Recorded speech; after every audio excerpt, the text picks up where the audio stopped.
The battlefield trembles, not from fists, but from centuries of cursed whispers colliding in silence. Kenjaku smiles like a ghost with a plan, ancient, unshaken, crawling beneath every scream. Sukuna doesn't flinch. He doesn't need to. The King of Curses fears nothing but boredom. They're not just sorcerers. They're ideologies, curses in human flesh, written in blood and prophecy. Kenjaku's strength isn't in muscle, it's in memory. 1,000 years of plotting behind every breath. But Sukuna's power is pure, brutal, terrifying, like a natural disaster wearing a human grin.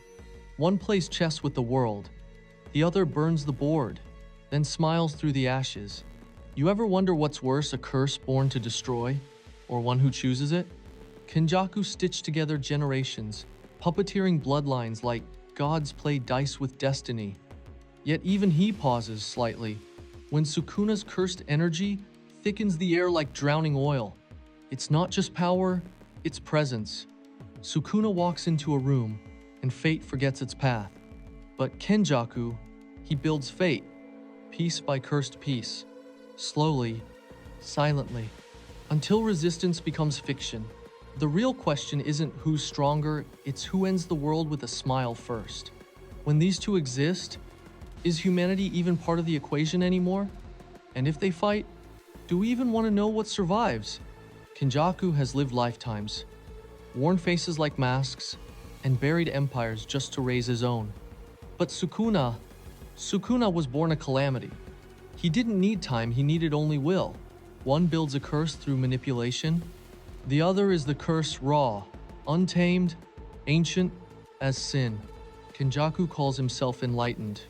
Sukuna, he laughs at enlightenment because destruction is his only gospel. When Kenjaku speaks, it's strategy, a serpent's tongue slithering through centuries of deceit and design.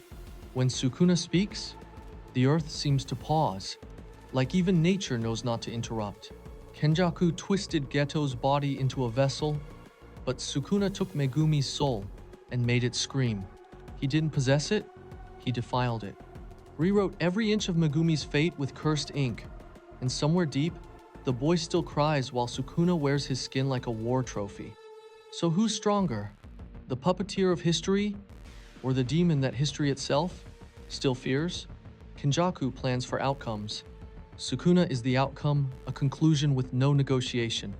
Imagine it, cursed domains colliding, time cracking, energy shattering, the world gasping for breath between blows. And in that chaos, two monsters grin not out of rage, but out of recognition, because they see themselves in each other. Not rivals, but reflections warped by pain and purpose. And the scariest part? Neither of them is done evolving. Kenjaku's curse techniques are like chess, methodical, layered, always 5 moves ahead in silence. But Sukuna? He's not playing chess. He's flipping the entire board and setting it on fire. Kenjaku dreams of reshaping the world with intellect. Sukuna dreams of ending it with instinct. One is obsessed with evolution. The other is the final form no one was meant to reach. Even Gojo, the symbol of balance, feared that both men were simply too late to stop. Because when cursed kings rise, gods fall. And the line between hero and monster disappears in blood. Tell me, viewer, would you rather fight a mind that never dies or a soul that never feels? Kenjaku manipulates curses like poetry, weaving fear into every line of his curse symphony. Sukuna doesn't compose, he detonates, turning emotions into explosions and love into ash. There's a reason they never stood side by side. The world couldn't hold that much hatred. Kenjaku sees humanity as clay, shapeable, expandable. Sukuna? He sees it as fuel for the fire. And now, both walk among us. One with a plan, the other with nothing to lose. You can feel it, can't you? That pull in your chest? That tremor in your breath? It's not fear. It's fate whispering that something far beyond our control is already in motion. Because in this war of monsters, no one's coming out clean. We asked if Kenjaku is stronger than Sukuna, but strength isn't always measured in destruction.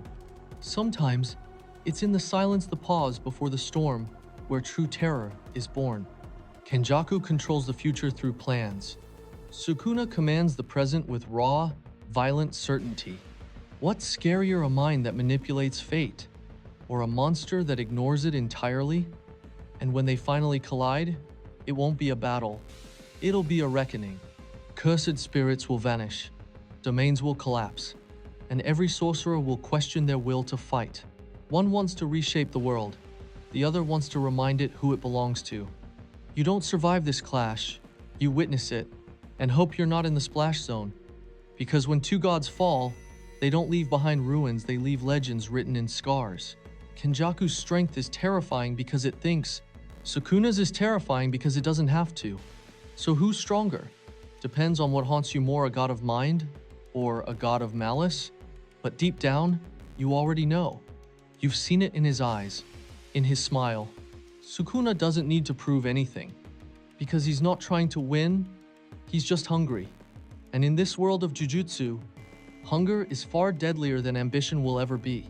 So ask again who's stronger.